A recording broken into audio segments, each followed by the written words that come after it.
All right, thank you so much, Mr. Joseph Habyarimana, for making this time for Kyangwali News. We really appreciate it because the whole story coming from Kyangwali regarding um, animal cruelty, or what many here in the U.S. would regard as animal cruelty, is something really very controversial. With many folks saying it's not fair for the OPM and um, Refugee Welfare Council leaders to make a unanimous decision that does not correlate with the majority of the opinion of the dog owners and the non-dog owners, to just say, hey, listen, let's kill all the dogs and don't have to deal with any issues of rabies and dog bites. This is the narrative from OPM and the echelons in the local OPM office there. Unfortunately, when I spoke to the editor-in-chief of Kyangwali Star, Mr. Jacob S. Binama, this morning, he said, unfortunately, the Refugee Welfare Council leaders were not part of the decision, and that the decision just came from the OPM, and they were told to brief people in their jurisdictions that they would be coming to kill their dogs. It's very controversial because we know that there are a lot of benefits that come with dogs. And unfortunately, they are trying to ignore all those benefits.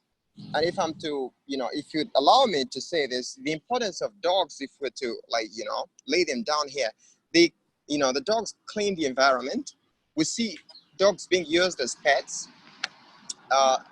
They are, a companion for, many of those, for the elders and those who are, who live alone. Dogs are also used for hunting, and finally, security. People want their homes to be protected from thieves and stuff. But on the other hand, which was your argument, we see dogs biting people. And even when we look at the benefits of dogs, we also have to accept that there is a problem when you have, according to our reporting here at Kyangwali News, 5 to 10 people beaten by dogs a day. So we're going to be talking about this, and I want you to give us your perspective, your opinion. It's very important because, again, any of that, for those who love dogs and those in support of not killing dogs, none has been able to make it for this interview. So again, Mr. Habyarimana, you're very welcome. And if I'm to introduce you a little bit, you're a founder of SETPAIR. You came here, founded community-based organization Impact. You've worked hand in hand with many, local refugee CBOs in Kyangwali. You also lead Ubumwe. Is that Ubumwe in Fort Worth, Texas? You're part of the foundation team. So, we're really very happy to have you on this conversation. So, if I'm to start with a question for you, why do you think you were so enthusiastic of saying, hey, listen, I agree with the decision, the dogs have to be killed? Thanks for the question. I don't need to introduce myself as you have done it. There are many reasons. It's all about what the information we receive matters. The first information I received, it was through your GoFundMe when you were fundraising for the dog killing. I had sympathy and I found it was really not good. But in that information, I never had details of the decision made or the reason to why the government of Uganda took the decision to kill all these pets. And because back in Africa, we used to have a dog home. Our family loved dogs because we know the importance of the dogs. And that's why it was really absurd to hear the information. But on the other hand, after reading the article on Kyangwali Star and Kyangwali News website and whatever, I came to understand the reason to why these people on ground took the decision. And on my own opinion, why do I support the idea of killing these dogs? One, we should understand the life of refugees. So now, if you're on the panel discussing on the 10 affected people already in hospitals or others have died, I don't know. But if you're among the panel discussing on that, you will find that really it was expensive. The organization dealing in health care to really help this particular family, or it is very expensive to have them recover from the bite. Mm-hmm. So why should they kill these animals or these pets? The reason to why they came to find out that the refugees were unable to take care of their pets. Okay. Why And should the dog? if I'm to intervene a little bit there, so there is a problem with statistics, because this is what Mr. Binama actually said. There is an issue with statistics. What we hear from Wenge Dickens, who is the OPM protection officer, he gives a different number. And when you go to the MTI, which is the organization in charge of health, they give you different numbers. So the statistics don't match. It seems, though, in my view, the OPM is trying to fabricate the numbers so that it does really look horrible in terms of like how many people have been beaten by these dogs. And it's something I may not really reach a conclusion on here, but that's how I feel like, because he says no, the statistics don't match. For us, Kyangwali News, we have a record of 400 dogs so far killed, and that's just a little bit of the 10,000 that are reported to exist in the entire refugee camp. So I think sometimes when we go with statistics and number of people who are being beaten, it may be very confusing because it's not reflecting the true numbers on ground. On that point, it doesn't matter how many people have been bitten by the dogs. Mm-hmm. Even one refugee account. Yes, that's very true. But now here's my challenge. First reflect back in Kyangwali. Yes. I'm pretty sure you used to bypass like Kasonga Trading Center. Mm-hmm. How many dogs did you, how many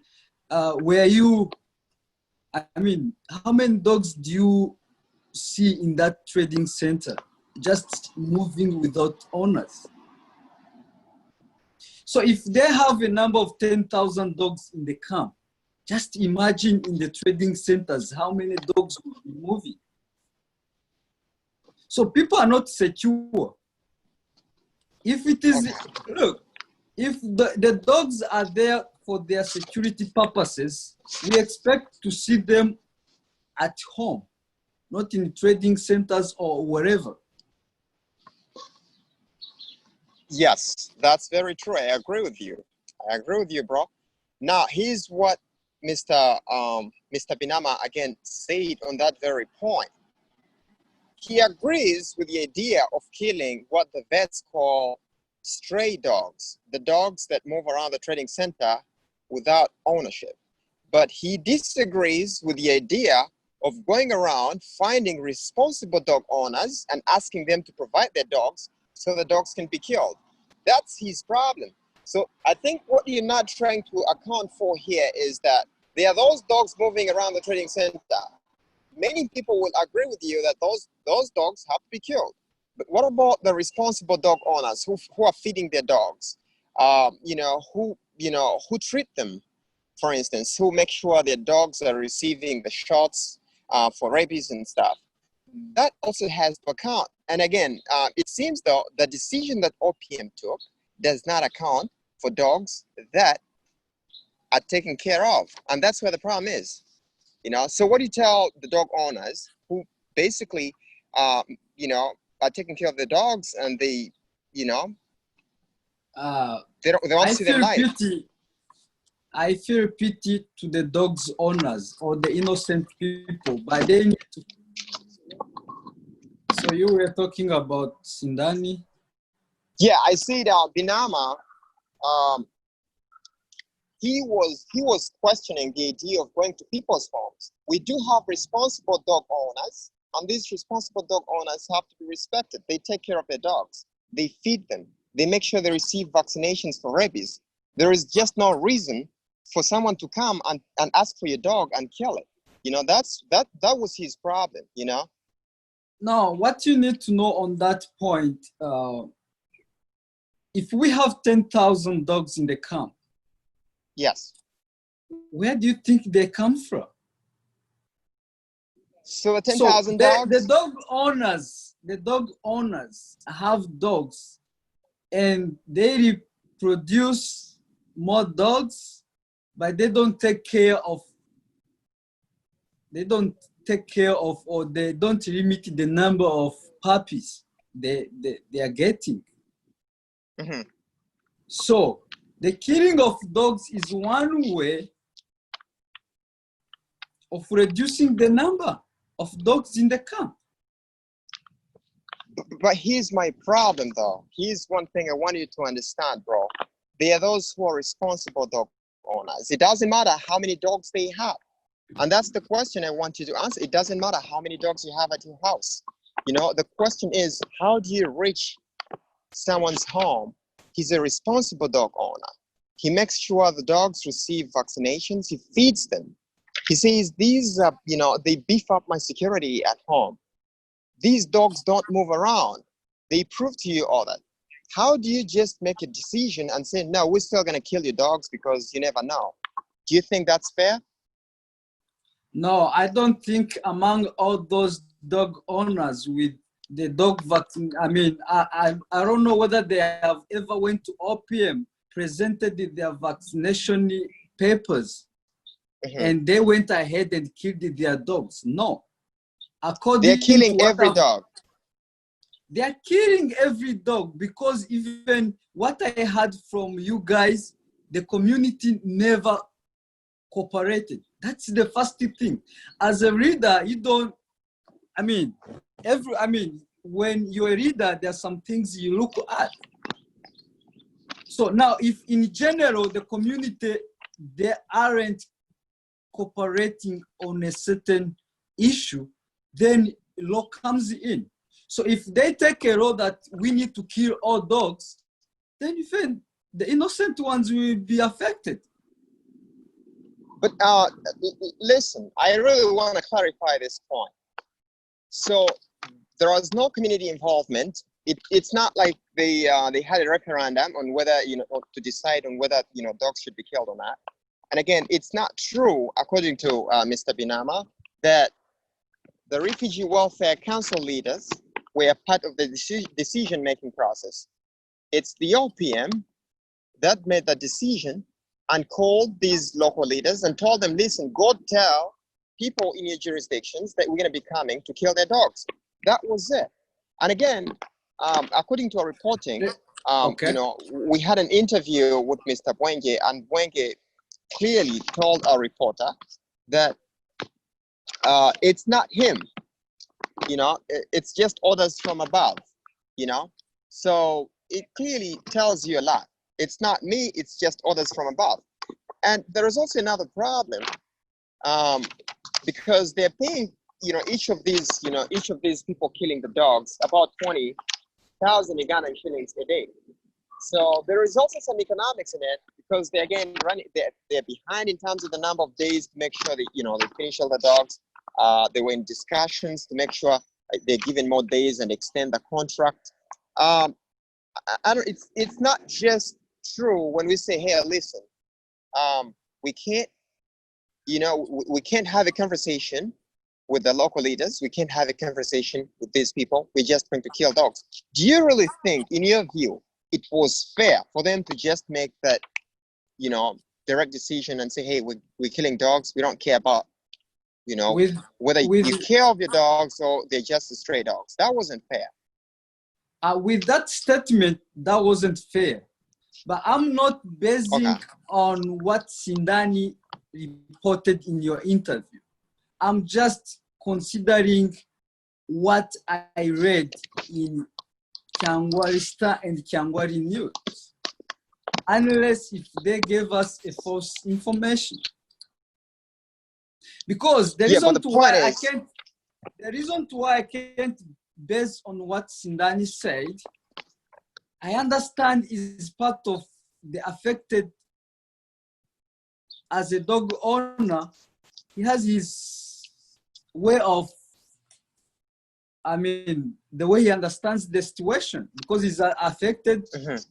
One, I understand the family was traumatized with the situation. So I should not base on what he said, though I can neglect what he presented to us. So with the cases or with the number of cases we have, or no matter whether there are two cases, the decision taken was right. Correct. The only thing I expected from the dog owners, before this incident would have happened, they would have at least requested for dog vaccination. They used to have that program. That's one. Or if the organizations in the Kyangwali aren't able to do that, they would do themselves, as they are claiming to be able to do it right now. That's one. Two, for those with dogs and they are vaccinated with documents, when they had the information linked to the community that they are killing the dogs, they would go direct to the OPM office with those papers as supportive document. They claim for the lives of their dogs. But no one, I've not heard from you guys reporting that so-and-so went to OPM with the papers showing the vaccination of his or her dog, and they ended up killing the dog. No one. Yeah, there is no one. But if I can read for you something from, I know you don't believe Binama, but at least he has some credibility because he reports for Kyangwali Star, which is at least something credible being the refugee camp. Here's what he said. These people, which is the OPM, have taken very deep root in being hostile, corrupt, and molesting the refugee community. That's the words from him. So how do you go talk to a hostile institution and think your voice will be heard? Do you really think individuals would go and tell the OPM, listen, you can't come kill our dogs, this can just happen? You're from there, and at least you may not agree with Binama because he's a victim somehow. I understand that. But at the same time, you come from the refugee camp. You know how it operates there. There is no one who can just walk the ladders to the OPM and say, listen, you can't do that. It's very impossible. It either has to be a legal action or something else.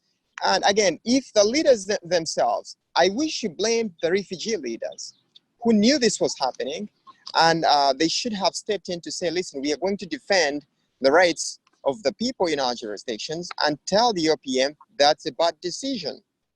But it seems though, when they heard of it, they just went ahead and, took the directives from the OPM and informed the communities that, listen, they're going to come kill your dogs, and that was it. So I don't blame any individual in this circumstance, but I would, I think to the largest extent, I would blame the OPM because it did not involve people's opinion.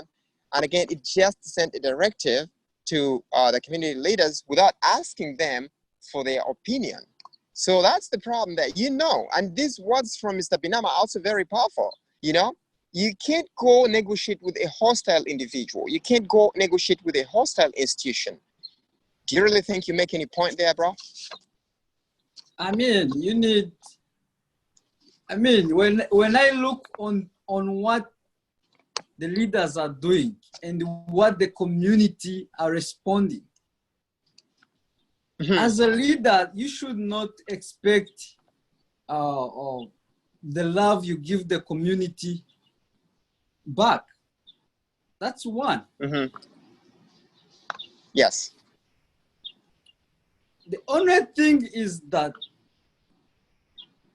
the incident or what is happening right now with the number of dogs in the camp becomes a threat even in the nearby future.